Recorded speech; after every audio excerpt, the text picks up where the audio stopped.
gue ya, kalau misalnya ditanya marketing dan sales itu is totally different ya sebenarnya ya. Cuman kalau sekarang stereotipnya orang kan kalau misalnya marketing kayak tadi lu bilang kan, marketing tuh sales gitu. Tapi sebenarnya kalau buat gue pribadi, marketing tuh lu creating something, sales itu converting gitu, merubah apa yang lu create jadi duit. Nah, jadi kalau misalnya ditanya sebenarnya bukan marketing, mereka sales. Tapi fungsinya sales and marketing kadang memang sering tukar. Welcome to Talk Podcast. Let's talk now. Ada Feryani di sini. Apa kabar, Fe? Baik banget nih, Dri. Oke, yang belum kenal dengan Feryani atau biasa dipanggil Fe ini adalah VP of Marketing di Zap. Zap itu adalah klinik kecantikan ya. Klinik kecantikan ya. Jadi kalau misalnya lu cowok-cowok yang punya cewek atau punya pacar atau punya istri yang tiba-tiba suka minta duit buat perawatan dan mereka ke Zap ya, salah satu ulahnya adalah ulah V ini. Dia yang mempromosikan dengan gencar paket-paket kecantikannya. Kalian sudah terjebak dengan baik. Anyway, lu ini ya, lu yang gue dengar lu jadi VP marketing ini kan ya, VP marketing gue bilang untuk sebuah perusahaan tuh jabatan yang tinggi lah ya, VP Vice President itu di usia 20-an ya. 29 ya, itu masih mulai tua lah gue. Lah, banyak orang yang umurnya udah 30-40 bulan boro-boro VP, manajer aja susah. Ya, actually sebenarnya VP buat sales and marketing, actually. Iya, tapi ya lumayan lah. Tapi challenging juga. Nah, lu gimana?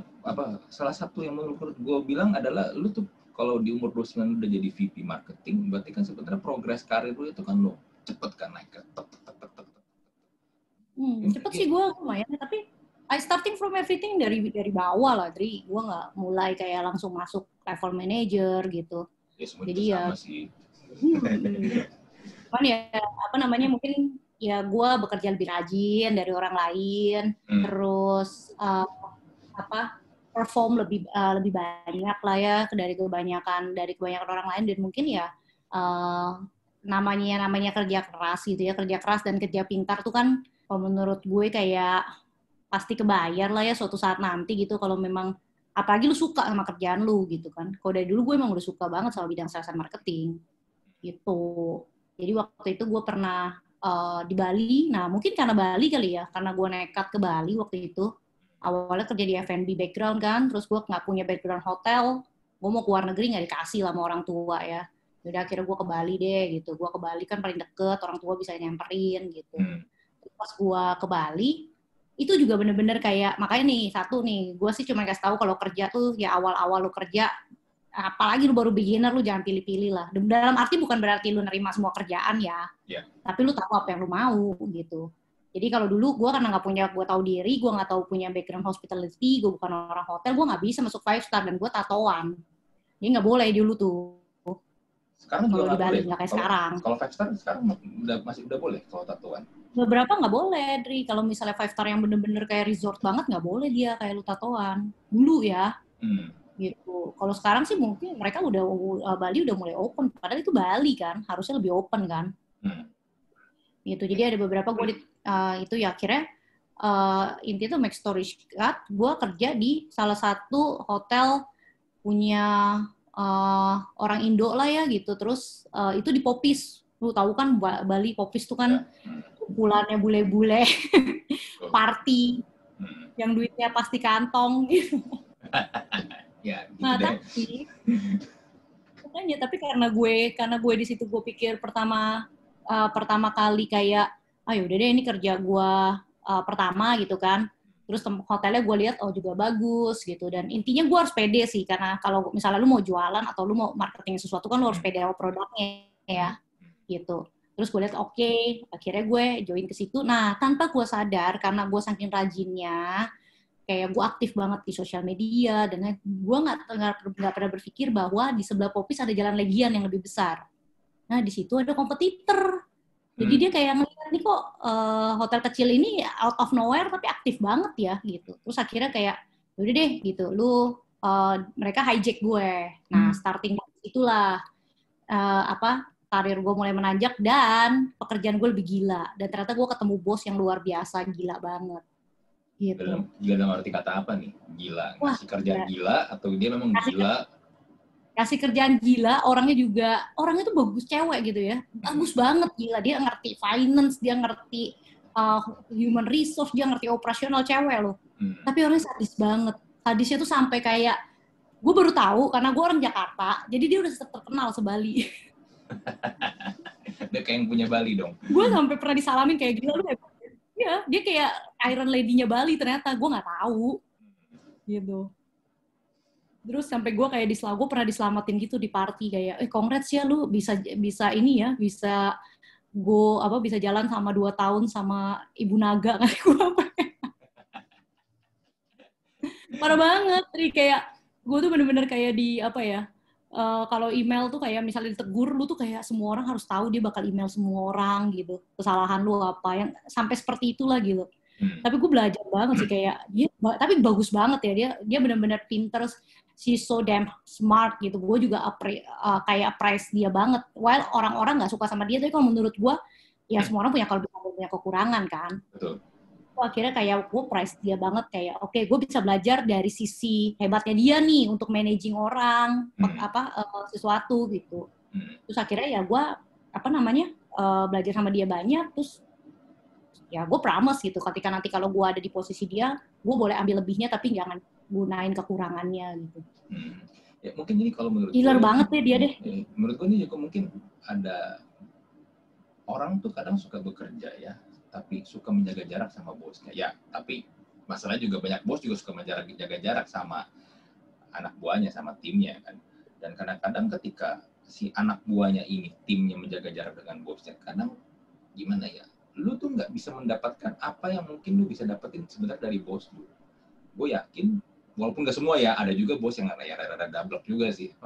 Tapi gue yakin kalau memang dia memang hebat banget, harusnya ketika lu mau ngajak dia ngobrol, lu pasti akan dapat ilmu sih. At least menurut gue lu bisa dapat netbook dari dia, menurut gue ya. Iya. Itu mungkin orang yang sering miss di situ, karena gini loh, kalau lu ada anak buah deketin bosnya, pasti selalu dibilangnya caper kan. Menjilat kan. Cari penciar, lu menjilat kan lu begini. Iya, cari pencitraan.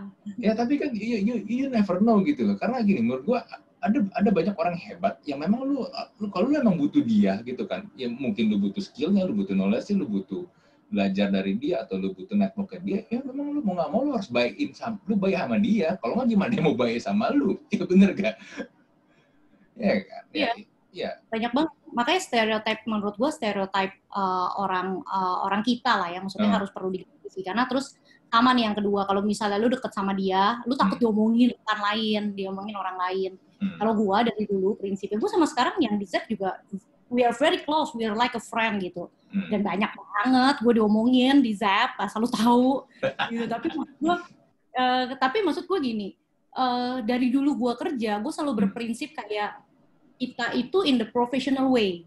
Kalau gue di-hire sebagai seorang profesional, berarti gue punya tanggung jawab untuk untuk bilang sesuatu yang memang harus gue bilang kalau itu bisa protect perusahaan.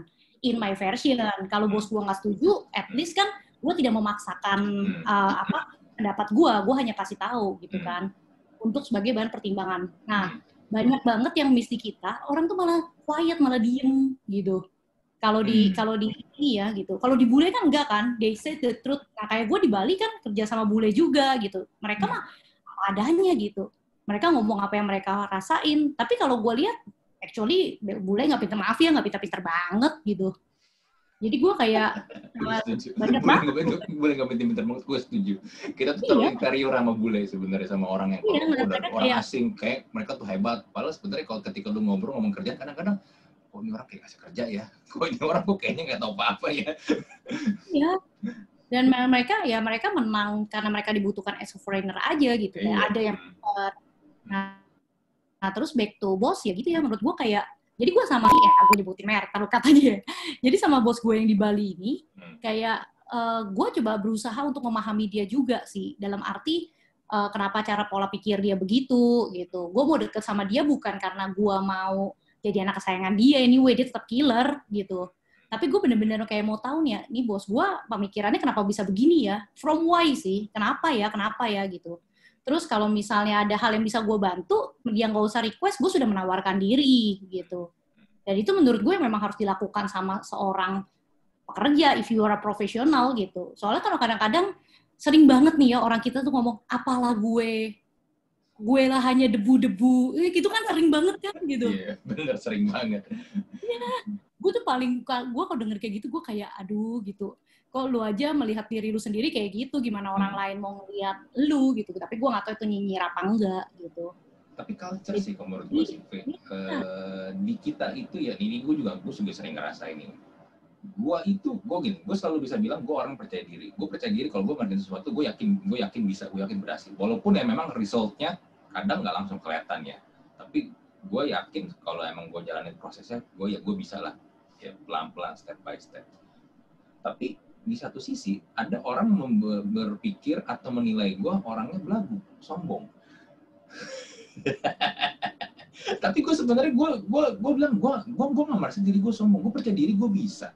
Tapi kan kalau orang di sini kan kalau lu yang tipikalnya kalau ya kayak tadi lu bilang ya apalah arti diri gue cuma debu, pengennya kan terlihat rendah hati, yang baik, sopan, ramah, yang itu kan yang lebih kesana dianggap sebagai orang yang baik kan. Ya kalau gue ketika gue misalnya gue speak out, ada yang salah nih, harusnya begini, itu gue bisa dibilang gue belagu, gue dibilang gue orangnya sombong. Gue kayak kadang-kadang ya gue juga ya temen ya, gue sih memang gue juga orangnya juga tipenya bodo amat ya udahlah hajar aja. Maksudnya lu orang mau ngomong sampai 1000 kali pun juga ya tetap aja mereka cuma bisa ngomong doang, kadang-kadang nggak ngebantu.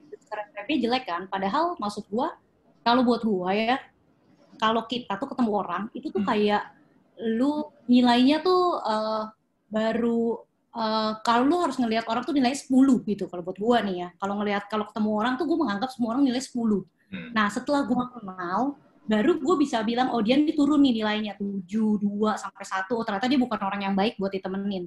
Jadi kalau gue merubah prinsip itu, makanya jadi kalau setiap kali ada orang yang misalnya ya mungkin nih misalnya kita rekan kerja nih Andri, lu juga kayak gitu ya di kantor, gue akan melihat lu bukan kayak dia lagi pamer, enggak, gue akan lihat kayak oh ini anak berusaha untuk show in positive way dulu gitu. Nah tapi kalau ternyata action sama talknya nggak sama, nah gue baru tuh kayak oh ternyata nilainya turun. Makanya gue kalau selalu ngeliat orang tuh nilainya 10 dulu, 10 dulu gitu, baru turunin. Kalau kadang-kadang orang kita terbalik, mereka tuh ngeliat orang kayak curigaan dulu, kayak nyinyir dulu ya kan? Nyinyir dulu, mau pamer tuh gitu, mau pamer tuh gitu. Jadi gue jadi kayak udah ngejudge dulu, belum apa-apa udah negative thinking dulu. Nah makanya kalau misalnya balik lagi ditanyain kenapa nih gitu kan, gue bisa achieve karir gue sekarang ya karena gue kerja keras gitu kan, karena gue ya bener-bener belajar dan gue bener-bener trying hard gitu, bukan buat kanan kiri ya, tapi bener-bener gue hanya memperkaya diri gue sendiri, dalam arti adalah ya gue dari bos gue yang sampai sekarang ya gue malah temenan baik loh sama bos gue ini. Jadi gue nggak ada saat di tempat kerja gue tidak pernah ada satu bos pun yang kita jadi musuhan atau rekan kerja yang jadi nggak happy gitu. Challenge sih gitu, buat stereotip orang. Tapi kalau as long as lu mengerjakan hal baik gitu ya, at the end lu hanya meninggalkan kebaikan, jadi lu nggak usah worry gitu. Kalau itu sih prinsip gua ya selama kerja ya. Jadi orang boleh menilai apa aja tentang kita gitu, tentang lu yang gitu. Tapi kan as long as lu tahu bahwa value-nya baik, lu nggak bermaksud nyakitin orang. Sometimes we did without realize ya, karena gue kan orangnya belak-belakan kan, jadi I said the truth gitu. Ya sebenarnya nggak baik juga, karena dalam arti gue juga punya kayak tim yang kebalikannya gue tuh orangnya very helpful banget, tapi lu tau nggak sih dia tuh kecapean, jadi kayak setengah dimanfaatin orang karena terlalu yes girl, nah, kan lu kan nggak bisa, lu harus kayak lu intinya lu harus stand in the middle lah gitu kalau di dunia kerja ya menurut gue. Sometimes we must say no sih, nggak harus semuanya diain, bener juga sih. Karena kalau semuanya diain ya nggak ada habisnya. Ya bener kata tadi lu bilang, jadinya dalam tanda kutip lu kayak diperbudak sama orang lain. Oh, ini orang bisa disuruh-suruh nih, lu aja. Tapi memang ada orang-orang happy fulfill karena dia diminta tolong, ada juga sih Dri gitu. Tapi kalau gue sih gila, kesabaran gue belum segitu ya, orang beda-beda lah. Makanya kalau gue sih berusaha untuk selalu ngelihat sisi positif orang-orang gitu. Nah, anyway, ini karena dulu memang bidangnya di marketing, ini ada pertanyaan menarik. Ini sebenarnya jadi perdebatan di mana-mana sampai sekarang dan belum sampai sekarang. Sebenarnya marketing itu sebenarnya sama nggak sih dengan sales? Ada perusahaan atau ada orang yang menyamakan marketing itu sama dengan sales. Kayak misalnya gini, contoh kalau lu ditanya, kerjaan lu apa? Oh, gue marketing di sini. Oh, lu jualan ya? Oh, lu sales ya? Ya. Ya, ada yang kayak gitu kan. Tapi ada juga yang bilang marketing sama sales itu beda, suatu hal yang berbeda. What do you think? Karena lu yang memimpin sebuah tim marketing dan tim sales. Gue ya, kalau misalnya ditanya marketing dan sales itu is totally different ya sebenarnya ya. Cuman kalau sekarang stereotipnya orang kan kalau misalnya marketing kayak tadi lu bilang kan, marketing tuh sales gitu. Tapi sebenarnya kalau buat gue pribadi, marketing tuh creating, lu creating something, sales itu converting gitu, merubah apa yang lu create jadi duit. Nah, jadi kalau misalnya ditanya sebenarnya bukan marketing, mereka sales. Tapi fungsinya sales and marketing kadang memang sering tukar. Nah, gitu. tukarnya gimana nih? Tukarnya tuh kayak ketika lu ngasih tahu nawarin sesuatu nih, ada handphone nih gitu ya. Harganya segini terus bagus banget gitu ya. Lu kan promosiin kan. Nah, itu juga dibilangnya iya lu jualan, lu marketing gitu. Tapi kalau buat gue pribadi ya, marketing tuh matematika sih. Marketing itu matematika. Kenapa? Marketing itu matematika. Karena kalau misalnya dulu ya marketing cuma promosi, ngabisin budget, itu gue pikirin dulu. Tapi setelah beneran pegang sales and marketing nih, itu dua hal yang totally different gitu. Marketing itu converting leads gitu. Jadi kalau misalnya tugasnya marketing itu cuma bikin orang-orang yang nggak tahu jadi tahu tentang brand kita. Tapi nggak sampai di situ gitu. Dalam arti adalah lu benar-benar harus ngukur. Banyak banget orang marketing yang nggak ngelakuin itu. Kalau misalnya kita gitu ya di Zap, kita tuh benar-benar ngukur. Jadi kita tahu performance marketing itu seberapa. Contohnya, simple deh ya, gue bikin yang simple. Tugasnya marketing itu kalau di Zap itu adalah kita cari new client. Jadi banyak dari new client itu comes-nya bukan dari sales, datangnya dari marketing gitu. Dengan cara lu pasang billboard lah, konten lah dan lain sebagainya, promosi lah. Nah itu tuh lu lakukan cerita intinya ya, itu ke marketing. Tapi kalau misalnya lu ngomongin sales, itu udah ngomongin converting. Converting tuh kita ngerubah dari yang tadinya coba-coba gitu ya. Misalnya dia new client nih, dia coba-coba datang ke outlet gitu ya. Terus dia ngelakuin, dia akhirnya cobain treatment, lu upselling, lu kasih tahu ada paket dan sebagainya. Nah, itu menurut gua tugasnya sales. Jadi it's totally different nih, dua strategi yang berbeda. Yang satu dia ngasilin leads, yang satu dia harus ngasilin sales, which is angka jualan. Tuh. Dan sebenarnya kan juga ada namanya branding juga kan. Lu bagaimana membuat supaya orang tahu, kayak dulu bilang, tahu dulu nih produknya nih. Karena kan ya sebenarnya kalau ngomong tentang marketing itu kan ada funnelnya kan. Dan funnelnya itu kan ada step-step ya kan. Tapi ya mungkin masalahnya adalah banyak orang atau banyak company itu nggak memahami ada funnelnya. Makanya kadang-kadang banyak yang nggak tahu loh. Gue sering banyak, gue ketemu berapa kali ngobrol ya sama orang. Even mereka nggak tahu, pokoknya mereka tahu, gue ada punya barang nih, misalnya gini, gue punya botol airnya ini pokoknya ya harus kejual. Walaupun mungkin botol airnya ini mereknya, kalau ini mereknya Tupperware ya, Tupperware merek terkenal ya, maksudnya orang pun nggak usah awareness-nya pun udah kuat, ya kan. Tapi ketika lu menjual botol airnya, misalnya botol air, let's say mereknya, ya apalah, misalnya merek A, yang nggak ini, tapi lu pengennya langsung kejual menyamai jumlah penjualannya Tupperware, let's say. Ya, nggak bisa kan. Tapi banyak orang tuh suka maksa seperti itu. Gue pernah ini loh, kalau gue nggak tahu lu pernah nggak dealing sama orang dari China Mainland. Orang dari China Mainland itu kalau masuk ke sini penetrasi mereka tuh gila loh. Mereka tuh langsung tuh ya, gue ada barang, gue ada aplikasi, pokoknya gue orang tuh langsung pakai, langsung install, langsung pakai barang gue. Walaupun tapi mereka aja nggak tahu ini apa, produknya aja apa. Kadang-kadang kan kalau sesuatu yang baru itu kan butuh ini kan. butuh edukasi kan, dan kadang-kadang edukasinya itu yang mahal ya kan. Ya, Mereka itu tapi nggak mau, mereka mau skip langsung gitu. Wah itu sih menurut gua, ya gua nggak tahu ya, kalau memang nanti ternyata kenyataannya nanti image-nya jadi jelek atau image-nya akhirnya cut. Menurut gua gini, ketika lu melakukan marketing tapi image-nya jelek, produknya jelek, ya percuma lu mau marketing. Kayak dulu bilang ya karena marketing itu investasi, Sindri. Jadi lu betul. kayak emang sekarang lu spend money, tapi sebenarnya lu bisa ngukur. Makanya gue bilang sebenarnya banyak orang yang bilang cuma buang duit, tapi sebenarnya lu bisa ngukur. Lu sangat bisa menggunakan alat, maksudnya gini, lu bisa mengukur lah kemampuan marketing lu gitu. Kalau sekarang kan cuma kayak PR berapa ratus juta, is not like that lah. Marketing tuh lebih jauh dari itu. Marketing tuh matematika deh gitu. Jadi lu tahu ketika lu mau ngambil keputusan, lu bisa ngasilin berapa leads gitu. Itu penting banget gitu. Dan branding menurut gue marketing tuh investasi, while sales itu tuh converting. Pokoknya kalau sales tuh bener-bener kayak lu direct lah gitu. Lu creating sesuatu tools yang bisa bikin orang mau beli barang lu gitu. Itu menurut gue masih sales. Idealnya, Gitu sih. Idealnya dalam satu company itu ada, kan ada marketing, ada sales, ada juga tadi kan lu bilang ada PR, ada juga ya sebenarnya branding pun menurut gue juga bisa dipisahin ya. Menurut lu, apakah sebuah company itu harus atau wajib punya semuanya? Atau kadang-kadang kan ada company yang memang ya alasannya budget lah, nggak bisa lah, ini kadang-kadang satu orang pun juga digabrukin jadi satu, semuanya suruh ngerjain semua, ya kan? Menurut lu gimana itu? Kalau gue idealnya balik lagi ke kebutuhan, maksudnya gini, balik lagi ke budget sih yang tadi lu bilang ya. Jadi sebenarnya ada satu orang yang mampu ngelakuin dua hal itu.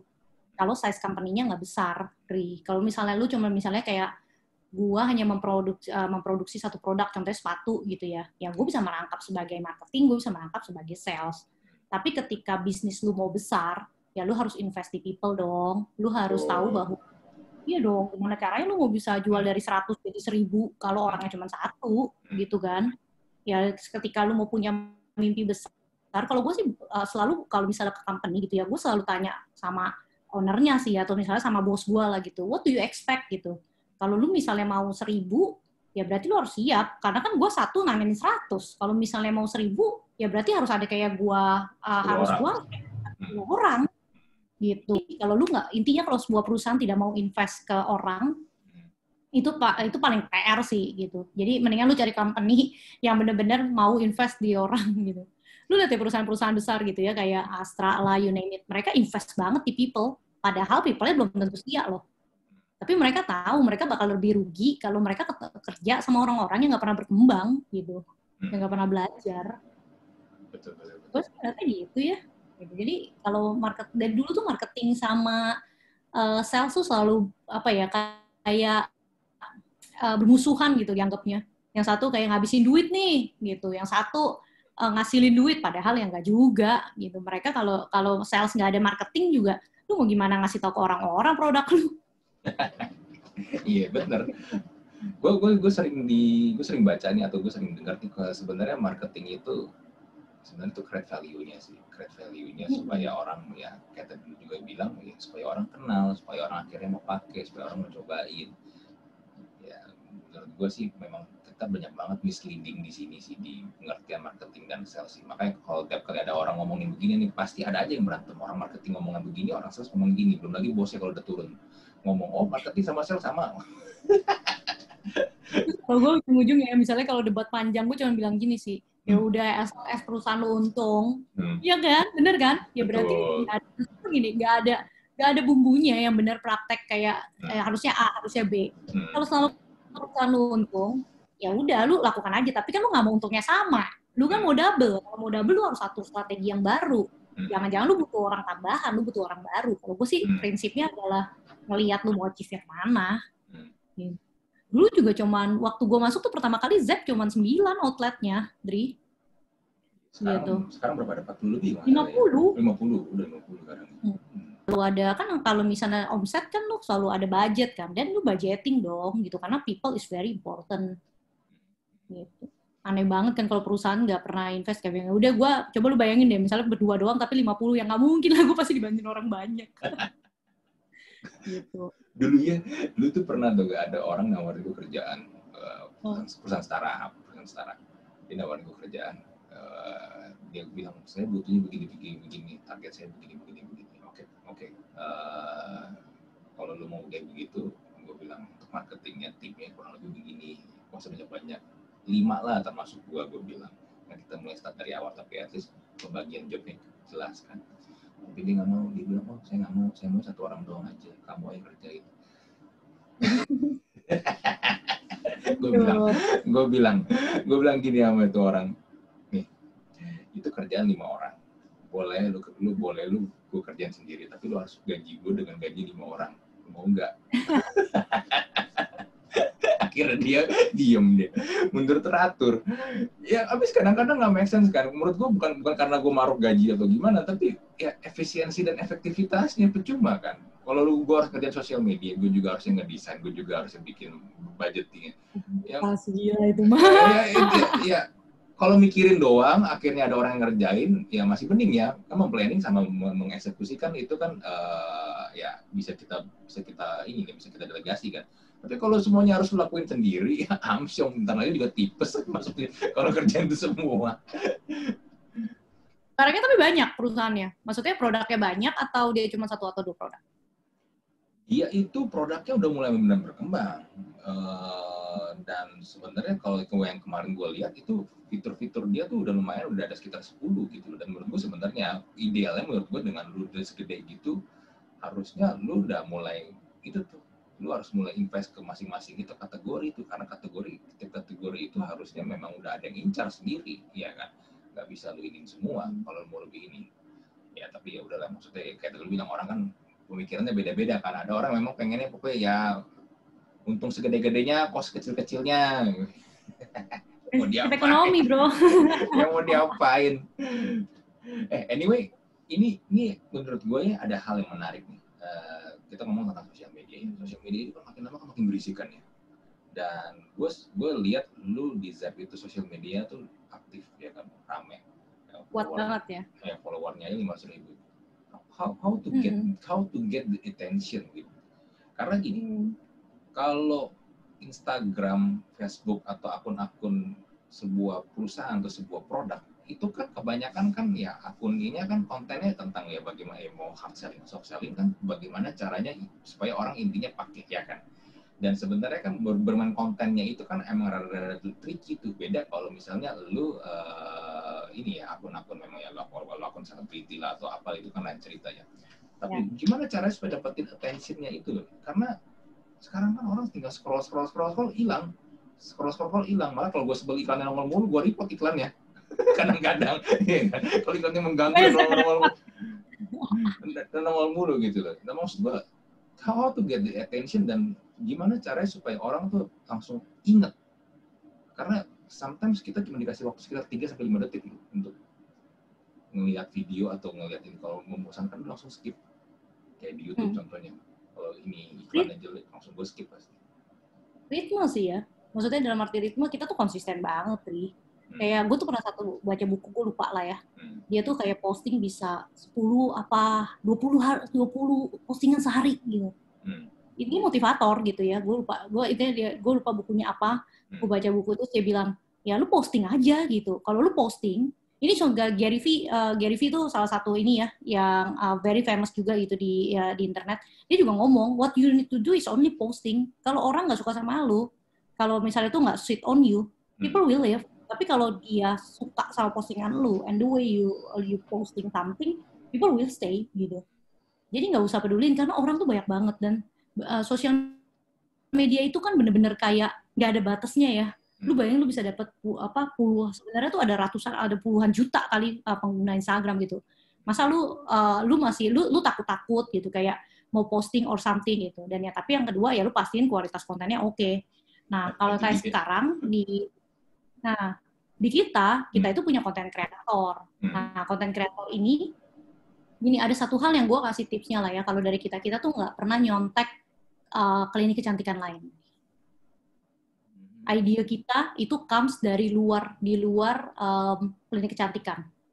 Jadi kita malah nggak nyari ide di klinik kecantikan, kita nyari idenya di luar klinik kecantikan, tapi yang bisa kita aplikasiin ke klinik kecantikan, gitu. Itu salah satu yang gue pengen contoh. hari Minggu gitu ya, itu gue punya program Gen Z.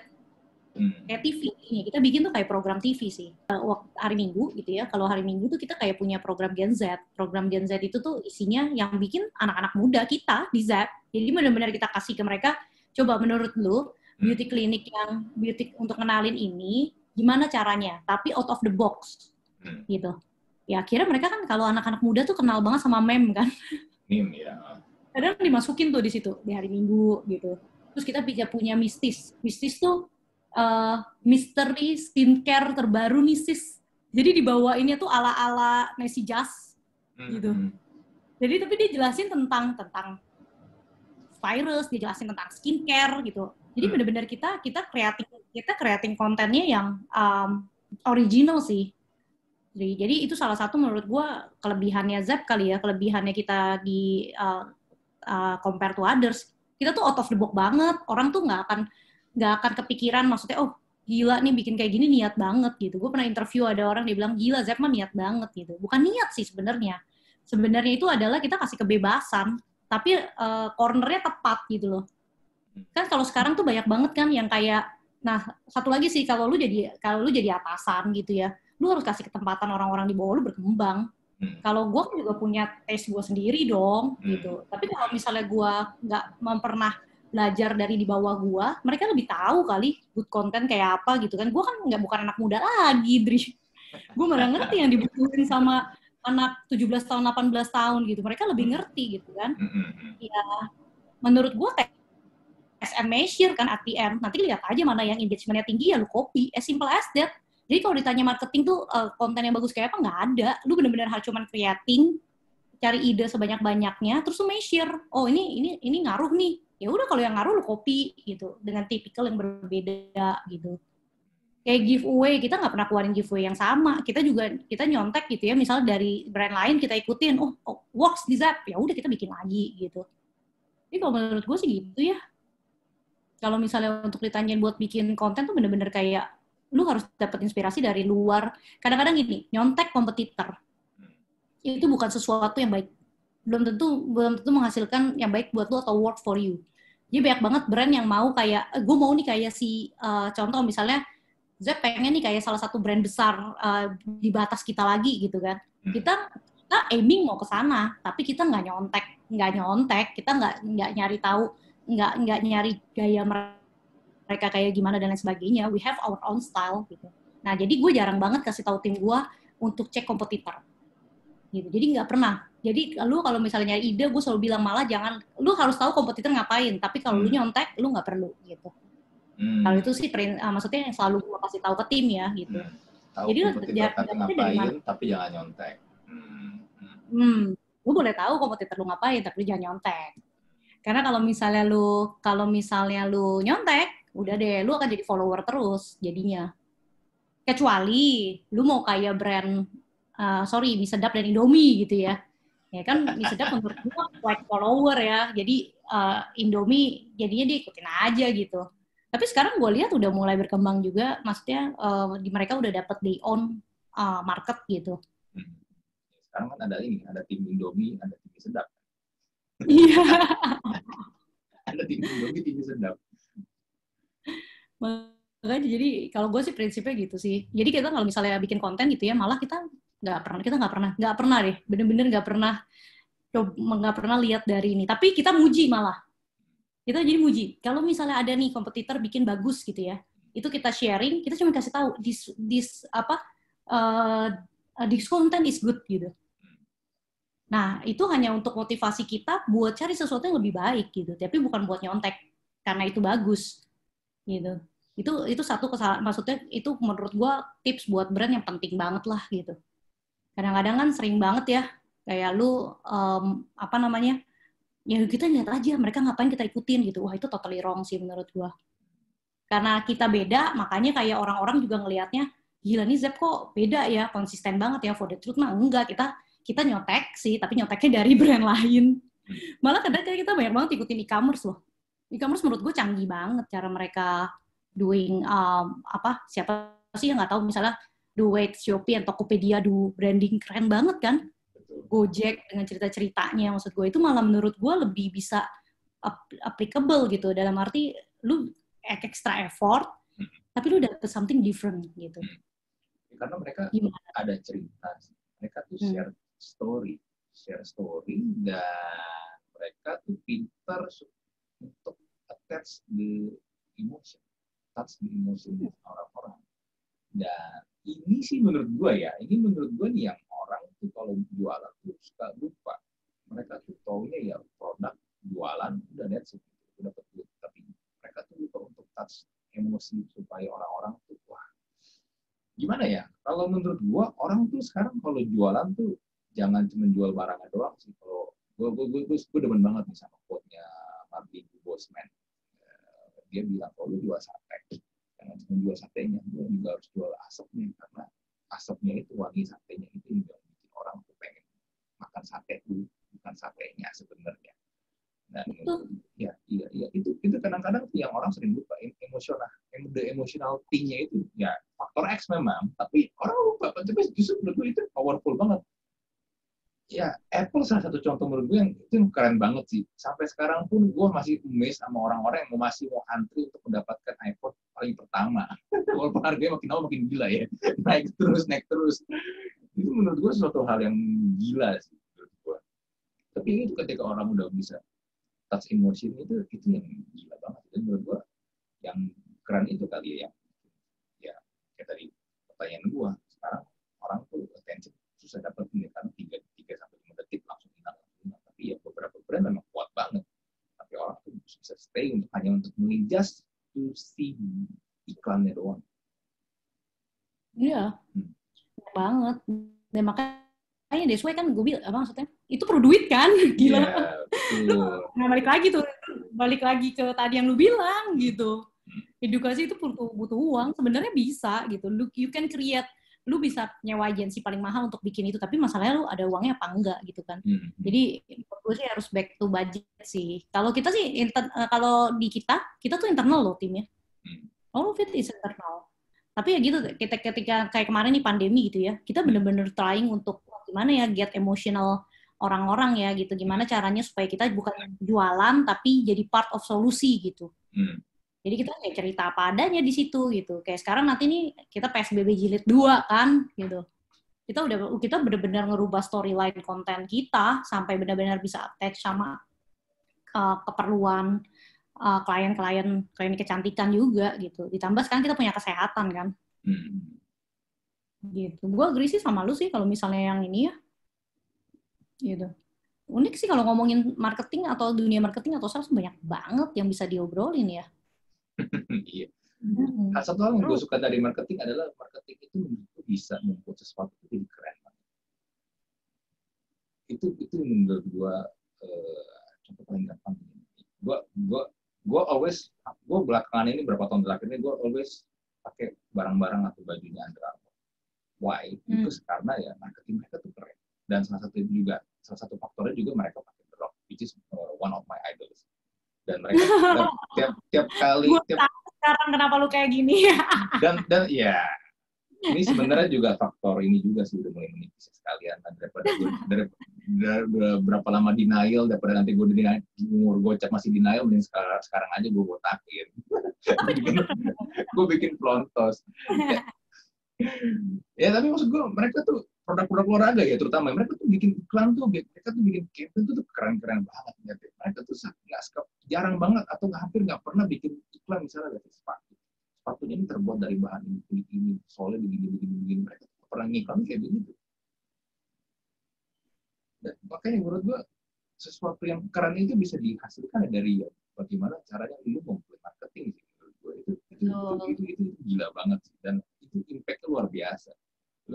Balik lagi Apple, Nike, Adidas itu semuanya tuh bisa segede gitu karena memang suatu plan marketing luar biasa banget. Ya, bener sih. Jadi sebenarnya, tapi balik lagi ya, gue juga nggak balik lagi back to budget ya gitu. Ada juga kok yang biasa, yang iklan yang maaf ya kayak tanda kutip nggak oke kayak sampah gitu juga laku juga ada, dan ada juga brand besar yang menggunakan itu. Bukan negatif ya maksud gue. Tapi everything sebenarnya kalau buat gue tuh back to idea sih. Makanya kalau buat gue pribadi tuh ide tuh penting, ide tuh yang mahal. Jadi kalau misalnya kalau lu bisa translate ide lu menjadi sesuatu yang nyata, sesuatu yang bisa dinikmatin orang, itu bukan tentang budget juga sih. Gitu. Kalau misalnya tadi kita sebutin kita ngomong budget, tapi kalau back to again, kalau nggak ada budget berarti gue nggak bisa do something marketing yang bagus dong. Yang enggak gitu. Karena lu yang penting bisa translate apa yang ada di otak lu gitu kan. Itu kan idea kan. Nah, selama lu bisa translate, selama itu bisa lu eksekusi, lu bisa ngasih sesuatu yang dikeluarkan, dan menurut gue nggak ada yang salah sama itu gitu. Jadi harus memang benar-benar lu harus, yang paling mahal tuh buat gue di marketing tuh is the idea. Idea tuh mahal banget deh.